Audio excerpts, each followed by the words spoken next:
La psiquiatría forense en el proceso penal.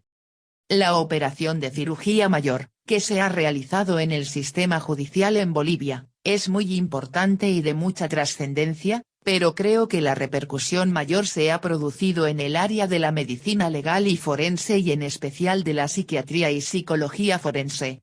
Hay que aprender que la libertad es la regla y la detención preventiva es la excepción.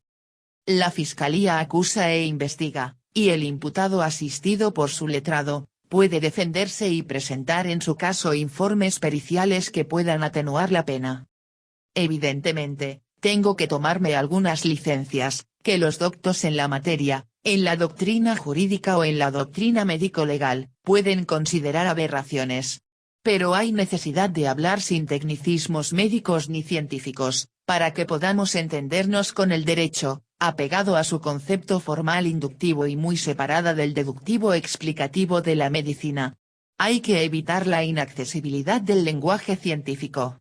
1. Se ha incorporado al juicio la oralidad, la publicidad, contradicción y continuidad y por otra se incorporan a los ciudadanos como jueces, por lo que ya no vale el lenguaje enrevesado del derecho, los formalismos judiciales o los diagnósticos ininteligibles de la medicina, hay que hacerlo más entendible si queremos que nos den la razón los jueces ciudadanos.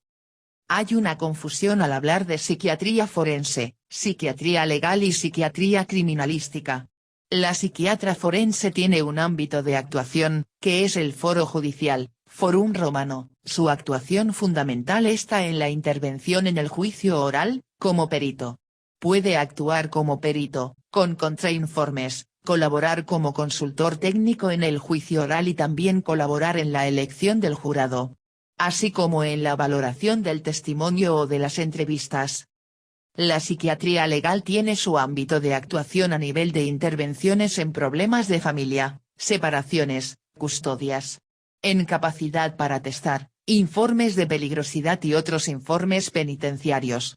Actuar como testigo experto.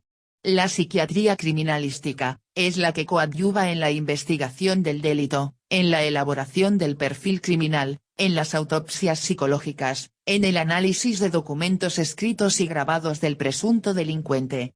Por lo que fundamentalmente la diferencia es el ámbito de actuación, penal, civil, familiar o de investigación criminal. O como decía Nerio Rojas, psiquiatría médico-legal, psiquiatría médico-civil y una división de la psiquiatría forense basada en el fuero de acción. 2. Concepto. La psiquiatría forense sería la ciencia que usando los procedimientos y los conocimientos de la psiquiatría y de las neurociencias, da un diagnóstico sobre la forma de ser de los individuos y sus conductas en relación a unos hechos y de acuerdo a las necesidades del derecho en todas sus vertientes. 3. Su propósito es obtener evidencias, mediante la administración de la principal prueba diagnóstica, la entrevista psiquiátrica y ayudarse con la administración de pruebas psicológicas o psicopatológicas, para así poder elaborar un informe que con claridad y dentro de la terminología del derecho pueda ser recogido por los distintos sistemas jurídicos, para su ilustración. Así pues podríamos hablar de que el objeto de la psiquiatría forense es el hombre, en su relación con la justicia. El derecho mediante su método inductivo, habla del acto y sus consecuencias y la medicina con su método deductivo, del hombre, sus conductas y su psiquismo. Hasta hace poco las demandas del derecho a la medicina, se limitaba a los casos criminales y hoy en día se ha ampliado a los más diversos ámbitos de aplicación de esta y cada uno tiene sus peculiaridades. Psiquiatría forense penal.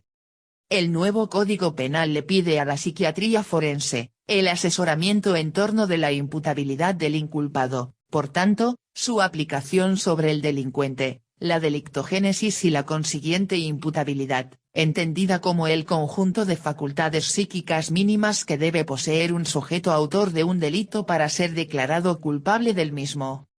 No basta el hecho de cometer un delito, para que un individuo se responsabilice de dicha acción. Hay necesidad de una serie de características psicológicas que lo hagan imputable.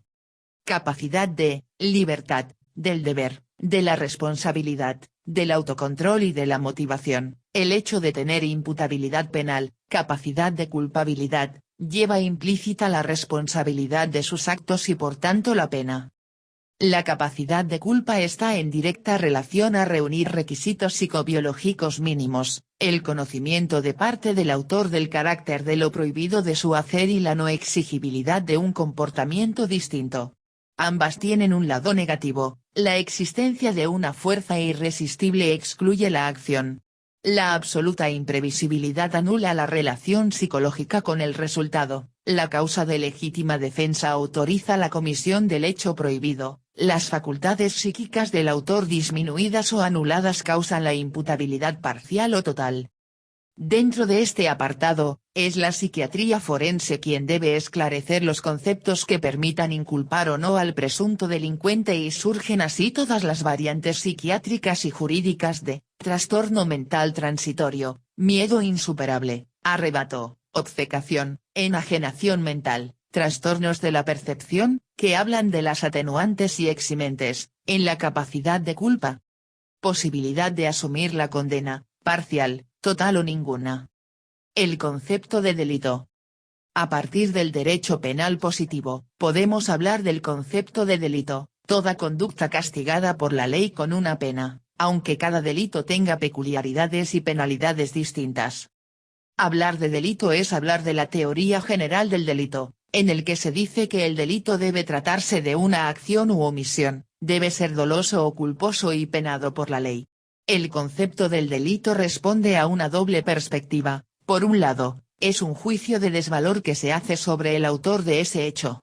Al primer juicio de desvalor se le llama injusto o antijuridicidad, es pues, la desaprobación del acto, culpabilidad es la atribución de dicho acto a su autor para hacerle responsable del mismo. 5. Pero para hablar de culpabilidad, hay que hablar de la capacidad de culpa del sujeto transgresor, de las facultades psíquicas del autor, de su imputabilidad o no, es decir del conocimiento por parte del autor del carácter de lo prohibido de su hacer y la no exigibilidad de un comportamiento distinto. Ambas tienen un lado negativo, la existencia de una fuerza irresistible excluye la acción. La absoluta imprevisibilidad anula la relación psicológica con el resultado, la causa de legítima defensa autoriza la comisión del hecho prohibido, las facultades psíquicas del autor disminuida o anulada, causan la imputabilidad parcial o total. De toda la gama de acciones antijurídicas que se cometen, el legislador ha seleccionado las más graves y las más intolerables, conminándolas con una pena. La tipicidad es la adecuación de un hecho cometido a la descripción que de ese hecho hace la ley. La teoría del delito tiene un carácter claramente instrumental y práctico, es un instrumento conceptual que permite aplicar la ley a casos concretos. En otras palabras, la teoría de delito trata de dar una base científica a la práctica de los juristas del derecho penal proporcionándoles un sistema que permita la aplicación de la ley a los casos concretos con un considerable grado de seguridad. El grado de seguridad sin embargo no es absoluto. Delito es toda conducta descrita por la ley penal cuya consecuencia es la pena o las medidas preventivas o represivas. 6. Delito es la acción u omisión típica, antijurídica, culpable y punible. 7, 8. En cuanto a la evolución de la teoría general del delito, la teoría finalista hablando del delito dice que el concepto de acción basado en la dirección del comportamiento del autor es con una finalidad previa. Por lo que un individuo en el uso de su conocimiento causal, es capaz de dominar dentro de ciertos límites el suceder y conducir su actuación a la consecución de una meta con arreglo a un plan. Es verdad que a la teoría finalista se achaca que sea intelectualista, racionalista y que los sentimientos, pensar, sentir, obrar sean computados para valorar la carga de la pena o bien la capacidad de culpabilidad, y por tanto, puedan cuantificar la pena. Pero es que la actual tendencia, es aceptar que el individuo es un ser racional, la teoría del accionar racional de Premio Nobel en Economía, Becker, 9, plantea que las decisiones individuales contienen un perfecto basamento lógico en términos de costos y rentabilidad. Al ser racional se maximiza las ventajas en función de la cultura en que se vive. En ello se basan actualmente todas las teorías de econometría del delito. Ahora bien, esas decisiones, como dice Serrano, son de un ser libre para tomar decisiones sobre la base de los costes y beneficios que una conducta va presumiblemente proporcionarle. 10. Aunque dichos costes sean bajo un punto de vista completamente personal. Elementos del delito. Haciendo una abstracción para manejo didáctico del artículo, no voy a hablar de la conducta humana relacionada con el medio ambiente, dominada por la voluntad dirigida y encaminada a un resultado, por tanto la voluntad no puede concebirse sino como ideación proyectada. 11. Para actuar se precisa haber previamente pensado, proyectado un acto, para poder dirigirse a un objetivo, por tanto la representación, la idea viene primero, antes de la acción.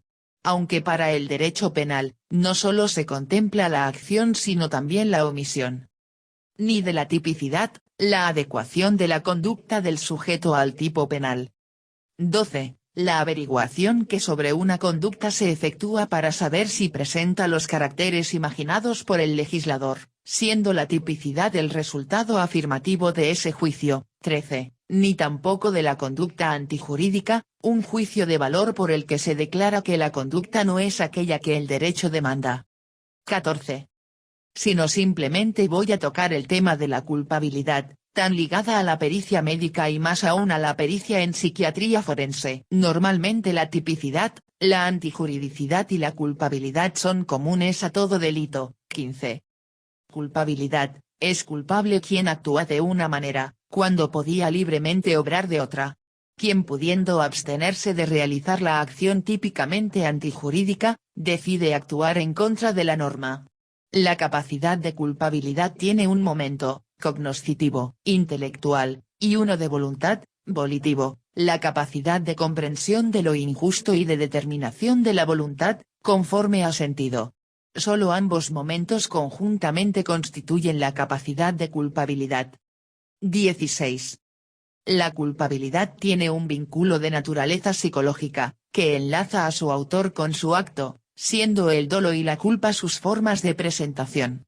El fundamento de la culpabilidad es la libertad, en la que el sujeto dentro de sus posibilidades, el hombre puede elegir una determinada forma de actuar o evitarla, para no ser objeto de reproche.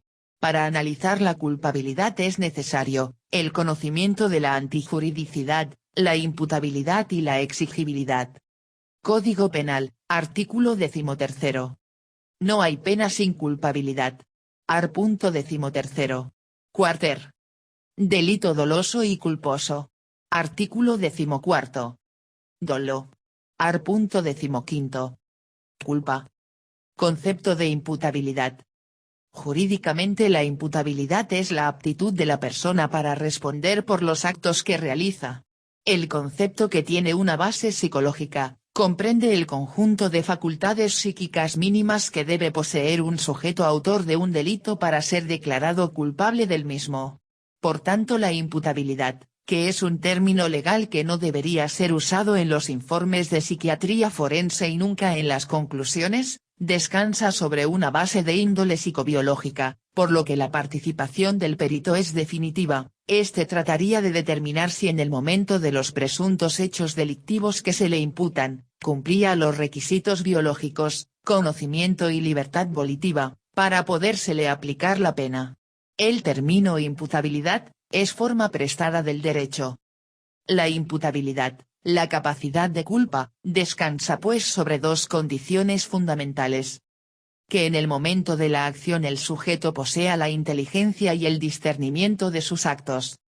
Que el sujeto goce de la libertad de su voluntad o de su libre albedrío.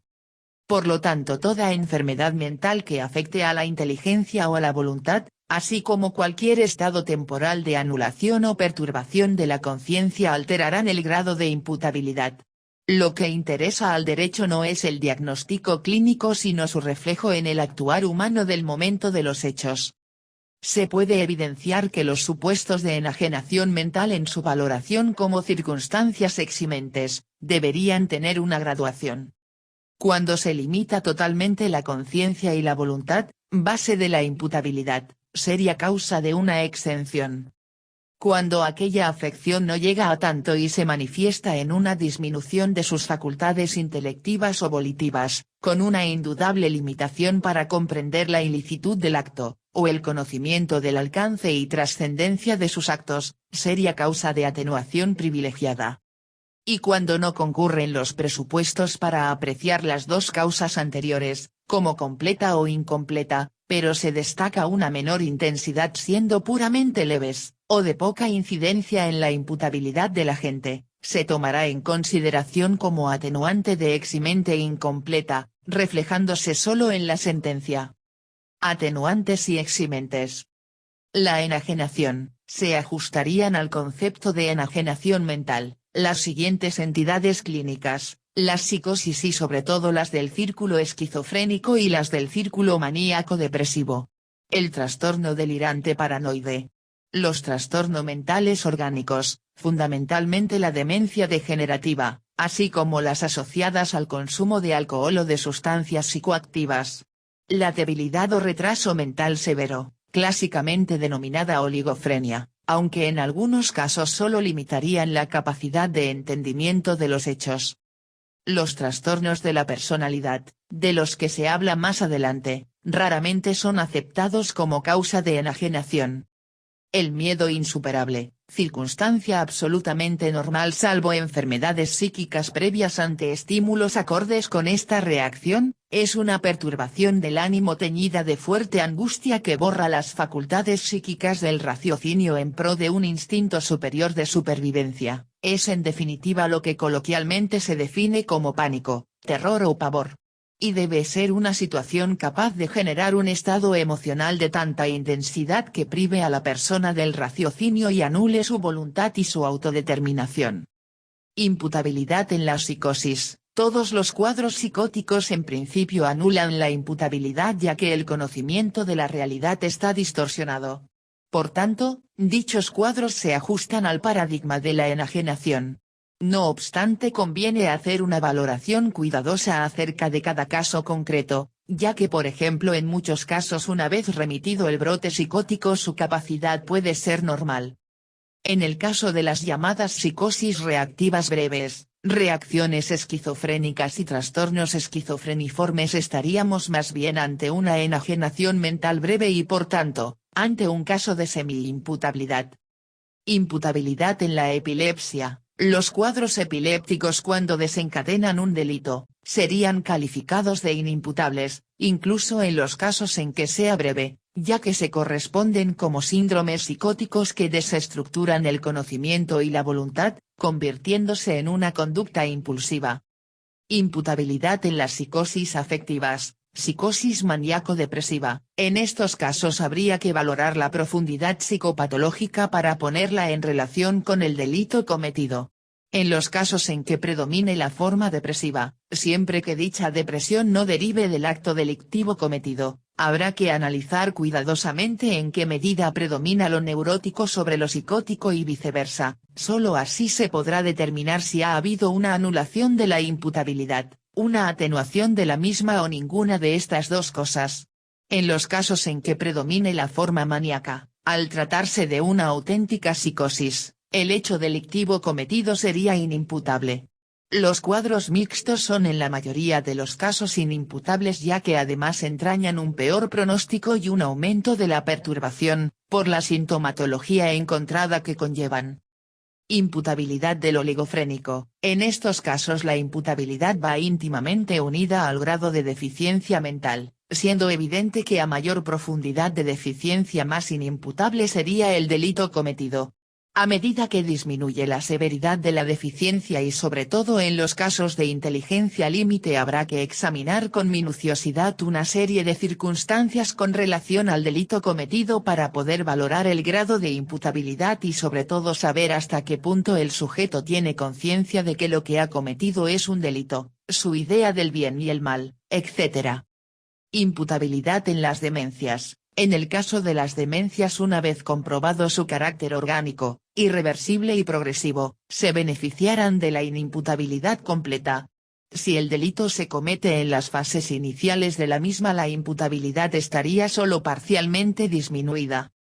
Imputabilidad en las neurosis. En las neurosis casi nunca se ve afectada la capacidad de obrar y de entender los actos que se llevan a cabo, por lo que la reducción de la imputabilidad solo suele darse en escasas circunstancias, en las que las neurosis tienen un carácter grave o se complican por ejemplo con el consumo de alcohol y sustancias tóxicas. Imputabilidad en las psicopatías. La imputabilidad del psicópata siempre ha sido un tema polémico, ya que por un lado no son enfermos mentales, pero tampoco son personales normales. La valoración deberá hacerse en cada caso en particular, debiéndose valorar la capacidad para comprender lo injusto del hecho y la capacidad de dirigir la actuación conforme a ese entendimiento. El problema radica en que a veces se incluye bajo el epígrafe de psicópatas cosas muy diferentes, conductas desadaptativas con escasas alteraciones psíquicas. A ello hay que añadir la posibilidad de que la psicopatía sea complicada porque al trastorno de la personalidad se le añada un cuadro de drogodependencia. Imputabilidad en las drogodependencias. En estos casos hay que distinguir entre consumidor y drogodependiente, pues solo el segundo ha perdido su libertad ante determinada droga, lo que evidentemente es una enfermedad mental, circunstancia que no se da en un simple consumidor. El perito deberá valorar el grado de dependencia del sujeto a esa sustancia, su afectación cognitiva y volitiva y todo ello con relación al momento concreto en que se cometió el delito, si la acción estaba bajo los efectos de la droga o del síndrome de abstinencia. La capacidad de comprender únicamente se altera en los momentos de intoxicación aguda o en estadios finales donde ya existen lesiones orgánico-cerebrales y la capacidad para dirigir la actuación conforme a ese conocimiento está alterada por la propia drogadicción y por el síndrome amotivacional del dependiente. A medida que pasa el tiempo, la víctima no tiene otra alternativa que adaptarse a la situación, se instaura una especie de equilibrio. En la culpabilidad, las facultades psíquicas del autor, hablan de la imputabilidad o no, es decir de la capacidad de culpabilidad, el conocimiento por parte del autor del carácter de lo prohibido de su hacer y la no exigibilidad de un comportamiento distinto. Ambas tienen un lado negativo, la existencia de una fuerza irresistible excluye la acción. La absoluta imprevisibilidad anula la relación psicológica con el resultado, la causa de legítima defensa autoriza la comisión del hecho prohibido, las facultades psíquicas del autor disminuidas o anuladas causan la imputabilidad parcial o total. Pero está claro que no hay culpabilidad sin antijuridicidad, aunque sí hay antijuridicidad sin culpabilidad. La legítima defensa es una agresión antijurídica aunque el autor no sea culpable, y frente a un acto lícito no antijurídico no cabe legítima defensa. Conclusión. La psiquiatría forense ha hecho un despliegue en el ámbito del derecho penal, no solo por la implantación del Instituto de Investigaciones Forenses, sino también por la demanda de la propia labor procesal penal y tiene una presencia cotidiana en los juzgados, desde los informes periciales para temas de violencia, la elaboración de contrainformes, colaborando como consultor técnico en el juicio oral, valoración del testimonio, etc. Pero falta mucho para que la psiquiatría forense haga un despliegue de todas sus técnicas de actuación a nivel del derecho. Falta trabajar en el área civil, en el área penitenciaria, en el área laboral. Y fundamentalmente en el área de valoración por accidentes laborales y de tránsito. En conclusión podemos hablar que la psiquiatría forense en Bolivia está naciendo y con el tiempo se desarrollará con una propia consistencia nacional.